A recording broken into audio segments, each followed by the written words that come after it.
Mix up some fall mocktails. These drinks are the perfect sip for a spooky night, and my next guest is here to share how to make them.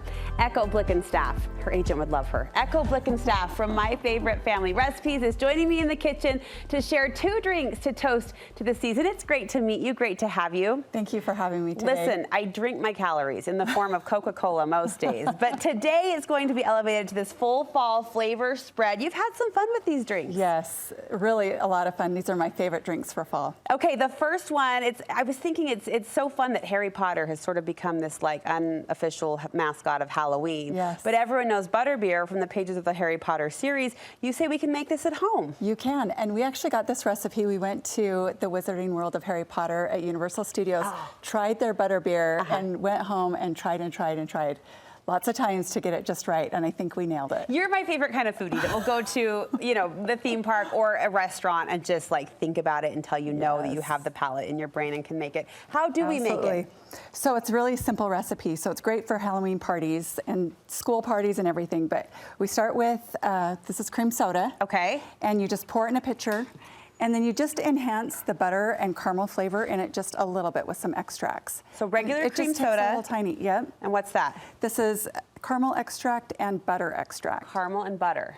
And you just put that in. I'm smelling it, and it is delicious. Give it a little mix. Okay. So not a lot. Not a lot. It just takes a little bit to give it just that little oomph of flavor that you want to have. And then really the star of the show is the butterscotch topping.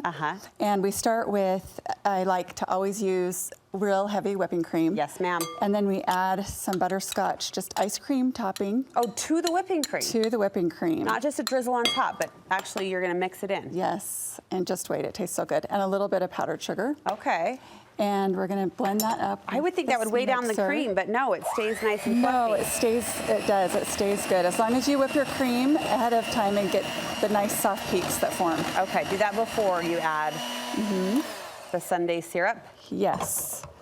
You mix the cream and then add the syrup for sure. Or you're going to be sad with runny cream. Yeah, we don't want that. We want it to foam and puff on top. Yes. So we're going to pour some in here for you to give it a try. We're currently bribing my 4th grader. She's had a hard time pushing through the first Harry Potter book, but it's one of those I know if she pushed through, she would love it, you know? Oh, yes. So she can't watch the movie until she's done with the book. That's my big mom threat that's going down right now. But maybe this will help. Maybe this will help, you know, like increase her motivation, as if butterbeer is served as part of movie night.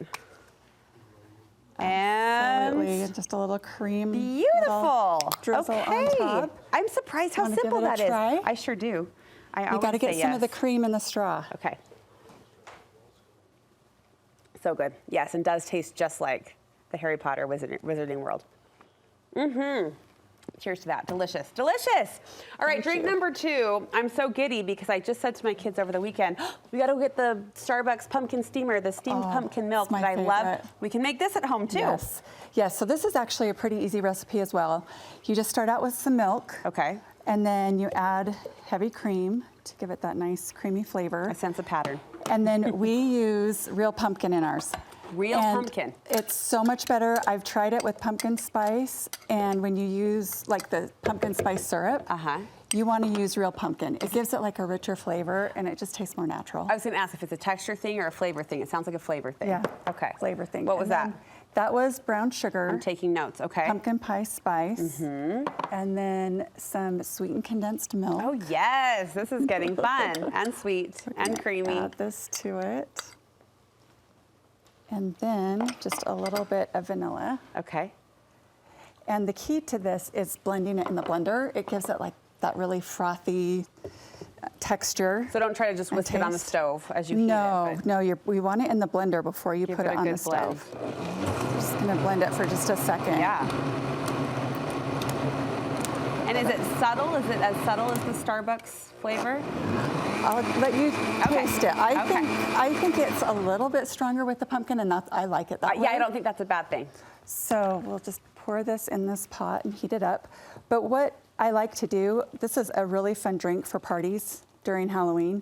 Like Halloween night, perfect. Keep it simmering on the stove? Yes, I keep it in a crock pot. Oh, even better. You can actually even make it a day ahead. Enter stage left. And then just pour it in like heat it up in a pot, and then you keep it warm in here. Okay, you know what? Yes, apple cider's had its time. Let's go for the steamed milk. Ooh, I see the steam too. Yeah, oh, be careful. No, but I have to. I have to. I'm so excited. Oh, that's so good. What do you think? Nailed it. Totally nailed it. That's delicious. And it's so soothing for, you know, a warm drink for those of us who aren't coffee drinkers, I think. Can you taste the pumpkin in there? I can, just enough. You're right, a beat above what Starbucks does in terms of flavor intensity, but perfect. Perfect. Thank you. Thank you so much. These are 2 recipes of many found in your beautiful new cookbook. I want to ask you about that. What a labor of love. It's been so much fun. Yeah. So we love going out to eat like everybody else, but we've had a hobby of trying to go home, like I said, with the butterbeer and test recipes and try and make it at home, because with a large family, it's so much easier or so much cheaper than going out to eat.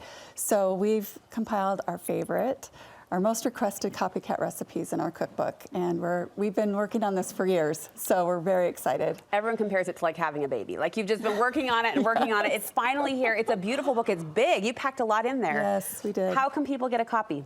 You can pick it up at any Deseret Book, where I'll actually be signing books at the Deseret Book in City Creek on Saturday. Oh, if you want to come down, all 4 of us will be there. Okay. And then also it's available on DeseretBook.com and on Amazon. And you say all 4 of you. Who did you do this with? My 3 sisters. Oh, how fun. Elise, Erica, and Emily. We're all E's. Oh, how fun, the E sisters. I love it. I love it so much. Well, congratulations. Tell your sisters congrats as well. We're shaking our pom-poms.